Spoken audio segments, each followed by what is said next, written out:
Hello, you wonderful mutants! It's me, Joel Clark, publisher of Lone Wolf Fist, and soon to be the distributor of Lone Wolf Fist, because it's going to be in a hardback here pretty quickly. So that's rad.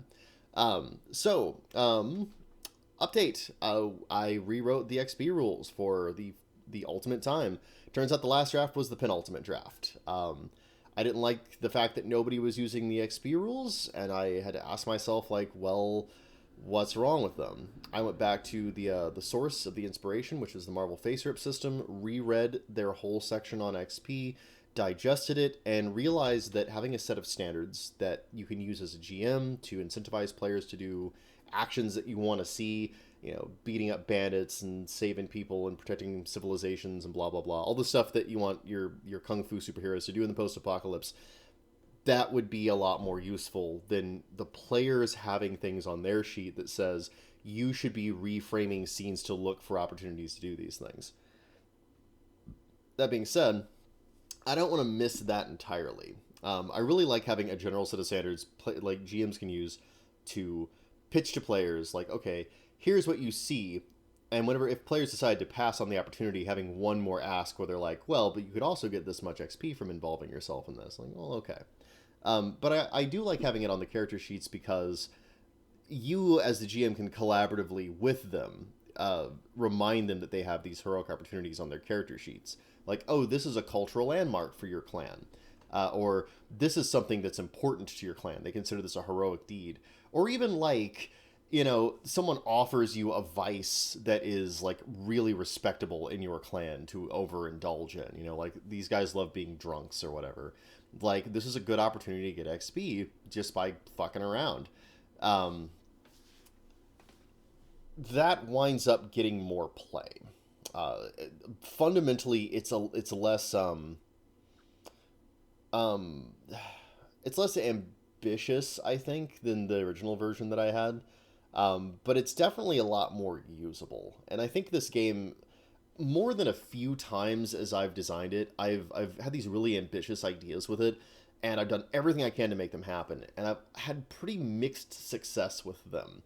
The XP system was one of them, where I really wanted it to be a device where players could reframe their actions, or the things, whatever situation they found themselves in terms of actions that would be heroic and stuff I'd like to see, and characterful, and get them XP because they did it that way. I liked the idea that it would shape the game towards making it look like how these plans would think and act and what they would prioritize. That was really nifty. And I was looking for an excuse to put in Dharma specifically as a concept somewhere in the game system, because it's such an important part of the foundational text of this, which is the Bhagavad Gita. Um, Dharma is like the core thesis of what's being discussed in the Bhagavad Gita, and it's basically manifesting your purpose. Like, you have a destiny, but you have to do something to realize your destiny. It isn't just like fated in the sense of it being a doom you can't avoid. It's fated in terms of this is what you were made to do, and this is how you fulfill that purpose, is by doing it. It's purpose in terms of action. you know and that's really, like, that's a really good foundational text for a game about, like, kung fu heroes setting out into the waste, because they really have to push themselves. And I want them getting into a lot of trouble and a lot of complications and involving themselves with stuff. And in role-playing games, for better or worse, the incentive mechanism tells players very concretely what actions they need to take to get greater avatar strength in the game, to advance their characters in the game. And because you have a tactical infinity in most traditional role-playing games, acquiring wealth and fortresses and followers, and political positions, uh, allies and friends and that kind of thing, destroying your enemies, all of those have a tangible effect in a game world, especially if you've set it up like as a closed system where it's a bunch of hexes with a finite number of creatures and monsters and treasure and places in them. You can, whenever you have the whole game board set up like that, the actions of the players that succeed benefit them in an ongoing way. So that immediately is like, the players know that. They know that if they get a big pile of money, they're more wealthier in character. They know that if they get a fortress and they can keep it, then they have the fortress. Same thing with getting a magic item. They know that increases their avatar strength. You know, But the only way to increase your personal avatar strength, your character strength, is to do the XP mechanism. Whatever the system tells you that is. In old school D&D, it was acquiring wealth while reducing danger, slaying monsters, building keeps and that kind of thing. Um, in Vampire the Masquerade, you just get it by continuing to survive night to night with the same character, which I think is pretty cool actually for a vampire. Same thing with Exalted. I think for the most part, Exalted wants you to role play in a way that's entertaining, and it wants you to continue surviving with your exalt. You know, so different systems incentivize different things. A lot of systems incentivize role playing. A lot of systems there's a lot of systems like Call of Cthulhu which don't have an explicit XP mechanism, but whenever you succeed on skills, you can then roll to improve them at the end of an arc. Burning Wheel does something like that too. So it is incentivizing you to engage with the mechanics and attempt to use them. And I see that in my Call of Cthulhu game. People call for skill checks because they understand that it makes their skills better. And it feels good whenever you succeed with one, because not only do you succeed at that check, you now have the ability to increase that at the end of the game, which is a really nifty little thing to do. The few times I ran Burning Wheel, that wound up being something that was remarked on by players. They liked that their skills kind of just grew up as they used them. So those things, like, that's the only way to make your numbers go up. And numbers going up is a little dull, but it does mean more effectiveness. Uh, I think the best level systems, such as they are the ones where there's significant jumps between power, and they happen whenever you are doing something that is cool and risky that you want to do anyway. So I really like the old school D&D way of doing it, where you've got to go and get money and kill monsters, because like it helps to kill monsters anyway in general, and you get double rewarded for money because you get to have money, which is nice, and you also get XP for that. I think that's a pretty sexy system. But the face rip system was really interesting too, because the thing you got rewarded for was acting like a hero and also acting like a good person who was like a person of their word. Like you were upstanding and you were involved with the people in your life. You get XP for charity work in Marvel Face Rip. That's neat. You literally get XP for being charitable. You get XP when you foil conspiracies and plots. So if you beat the villain's plan, even if you don't beat them, you get XP. If you prevent crimes, you get XP. Like, there's a lot of things in Marvel Face Rip that it's like, okay, if you're acting like a hero and you're framing the world as you encounter it in terms of what would Iron Man do, what would Spider-Man do, you get XP if you are proactive and succeed in those things. And so that still drives that same gameplay mechanism that old school D&D does, where it's about getting the gold without putting yourself in excess danger. Well, in Face Rip, you have to put yourself in some danger whenever you're like battling villains and preventing crime and things like that, or saving lives from a collapsing building, whatever. These are all examples that are in the text, by the way. But the skill of playing Marvel Heroic well is learning how to use the tactical infinity in your creative thinking and your teamwork and your powers on your sheet all in conjunction to reduce your danger level and increase your success level while you do those things. So it allows you to take on more and more risks as you get more skillful at that. So that's what skillful play looks like in Marvel Heroic. And because you can develop an actual skill at playing that game, it's very satisfying to play that game. Your creativity is what's making you more effective. That's neat. And that's now what you can do in Lone Wolf Fist. Because there's standards for what you can do to get XP, and they are things like create or resurrect or defend monuments or things that are important or sacred to society, like farms or roads or fortresses or dojos or shrines.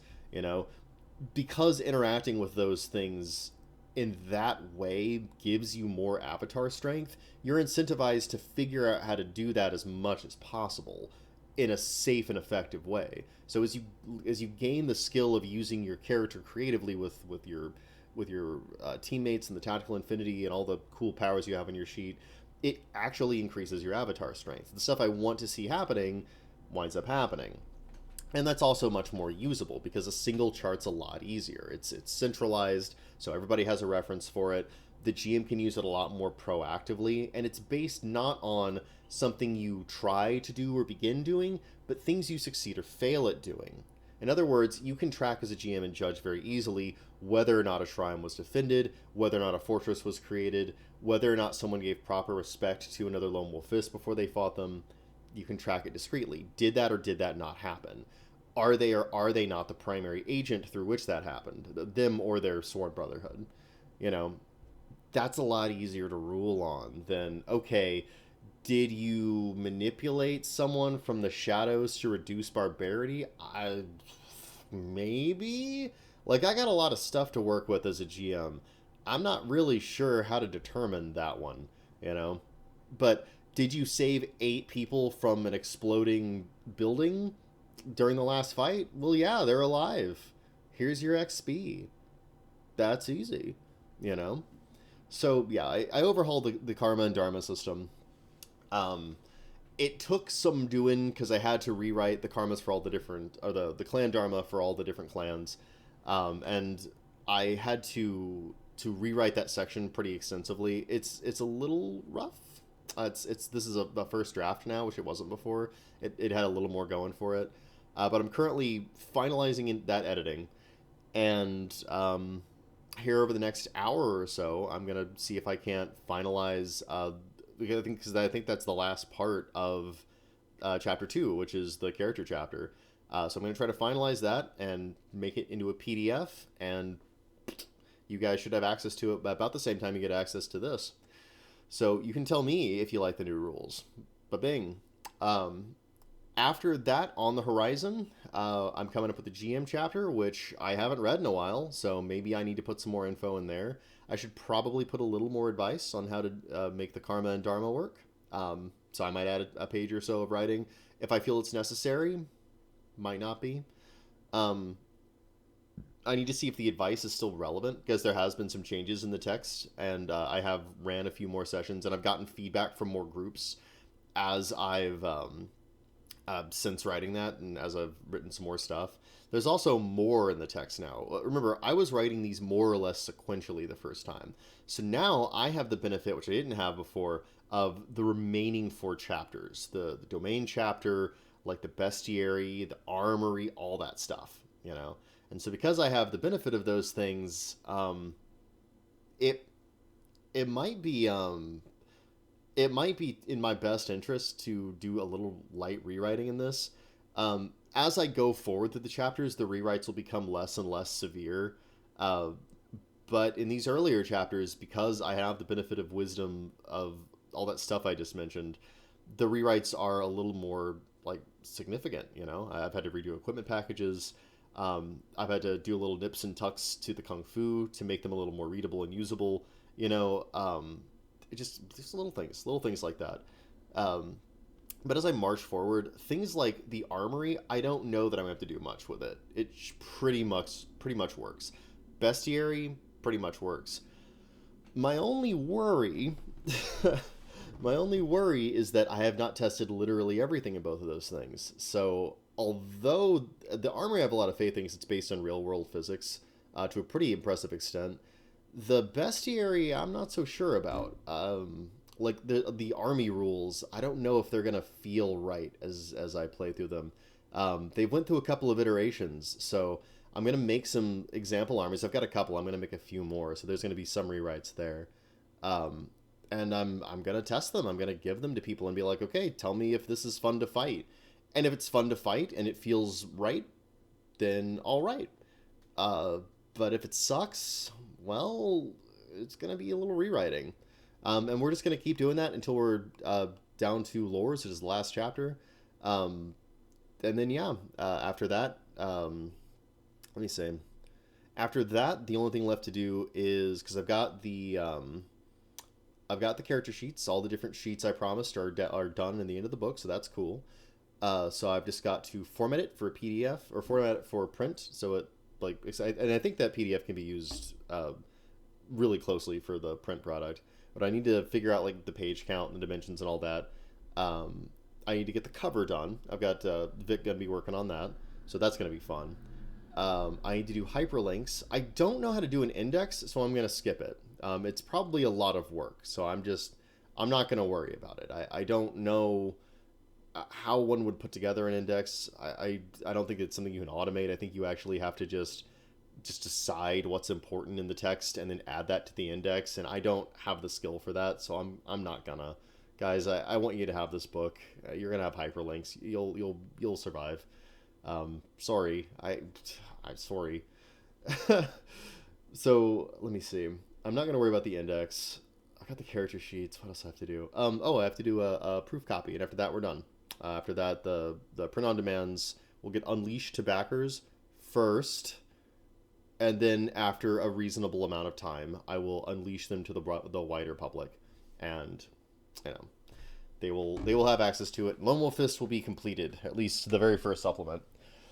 Uh, on the horizon in the future, I've touched base with David Ramirez. He's really interested in the first supplement for Lone Wolf Fist. He's sold me on some really cool ideas he has, um, including stuff like dragon crime lords and things like that. That like the guy's an unbelievable dynamo when it comes to creativity. So he's got some cool ideas. I've got some ideas for stuff I want to do. I found some of my old writing for adventures that I didn't quite finish that I'd like to clean up and do something a little more official with. So in the near future, first supplement probably going to be Burning Cities. There's going to be a shitload of options and cool stuff and setting material for you guys to enjoy. Adventure sites and adventures and artifacts and monsters, all kinds of cool stuff. I at a minimum I want to have Dampier like Vampire Hunter D and robots. You could be like Armitage the Third because those are cool. And I don't have them in the core book, and I feel like they are a glaring absence. So I want to do that. I've got ideas for different martial artists or different martial arts you could do that I want to put in there. I wanted to finalize that Kaufu style that I have kind of pseudo written on the blog and put that in there. I wouldn't mind having some styles that kind of echo stuff you're going to see in All Above Heaven. I have a style that is based on Jaggy from Fist of the North Star called Paper Tiger style, which looks really terrifying, but is completely pathetic if you call its bluff, which I think is a lot of fun. And yeah, like we have a lot of ideas still that even though the core book is totally crammed with stuff, we just were not able to cram into it because we have all the core systems and all the core clans and everything in there. But I want to do a pile of minor clans. You know, I want to do options, and cool stuff for the World of Ashes and Ghosts.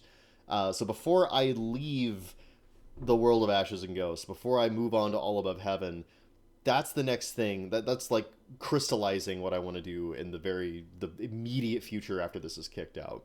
So that's pretty exciting. Non Tian Shang stuff. I'm working on something with Nate Marcel, the guy who did the art for The Clay That Woke and a bunch of other stuff. So look for that in the near future. Probably gonna do a little quick Kickstarter for that. The benefit of that one is that Nate kind of took it amazingly across the finish line for me. I had some writing on the blog about goblins that he was quite taken with, and he did a bunch of goblin art, and we talked back and forth about it. I did a little more writing for it, and he made a beautiful PDF out of it. He wants to do like this hardback run of this gorgeous little coffee table book. It's really dense with art. He does amazing stuff. It's all full color. So, and it's system neutral. It's kind of aimed towards the D&D stuff, but you could use this with Merkborg, you could use this with Axe, the White Hack, or like basically any kind of OSR stuff. You could introduce these cool little gobbo guys to it, and they're based on my blog entry on weird goblin life cycles. So that's on the near horizon. In addition to that, I've talked to the guy in charge of the Neon Lords, the Toxic Wasteland. He was interested in a little pitch I had for the Teenage Mutant Ninja Turtles-esque thing. So I'm going to be writing that in the near future, too. I don't exactly know what the fate of that's going to be, because I haven't written it in detail, but I've got a lot of interesting ideas that'll dovetail nicely with that system. So if you like OSR stuff, I'm going to be doing a little bit of that in the near future. It's much smaller scale releases than Lone Wolf Fist, which was an 800-pound gorilla. Burning Cities is also not going to be as chubby in terms of like groundbreaking stuff as Lone Wolf Fist. Basically, I'm just going to take what works in Lone Wolf Fist and a bunch of cool ideas me and David had, and I'm just going to cram them into a hardback. And that'll be Burning Cities, and you could just use that to do whatever you want. If I get real creative, I might do alternative takes on war combat and alternative takes on the domain management rules, just because I think there's different ways you can go about them that might add a little more fun. Um, Maybe, I haven't decided yet. And if David wants to do anything, like subsystem wise, that's going to be a place where we look into that too. I'm sure he's got a million ideas. I haven't tapped it with him, but yeah. So that's our update. Karma and Dharma rules. Oh geez, hopefully I didn't just break my desk. Karma and Dharma rules redone again, much more usable this time. So enjoy those. You should have a nice PDF of those to check over. Um, the whole chapter 2 should be done now for your entertainment. So this is the most updated version. It's really crisp, and this should give really good consistent results to your table. So look forward to that. I'm going to keep marching through with the tech edit. There may be a little bit of nips and tucks in the text as I move forward. Problem areas that I foresee, probably a little bit of extra writing in the GM chapter or some rephrased advice. I'm not going to monkey with domains too much. I think they pretty much say what they need to say. At this point, I've already rewritten them enough times that I need to have some faith in what I've written. So probably just going to leave them more or less untouched. They're a little clunky, but it's fine.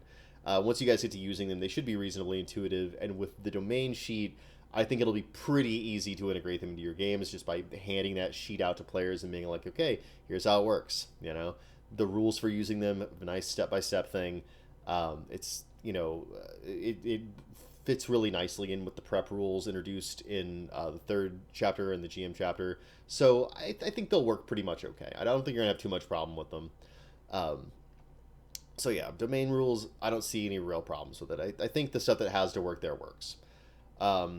Armory should be fine. I don't suspect there's going to be much. I might add a little bit of text about armored vehicles so they're a little tougher.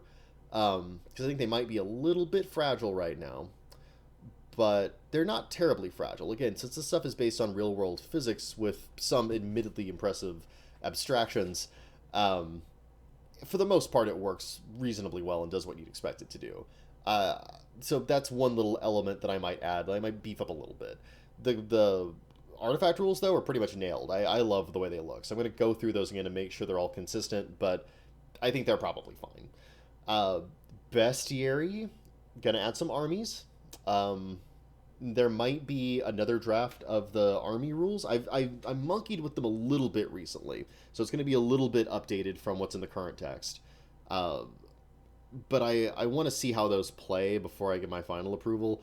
And I'm gonna look through the monsters themselves. I actually kind of like their brief, brutal descriptions, even though they're not great. It's hard to visualize some of them.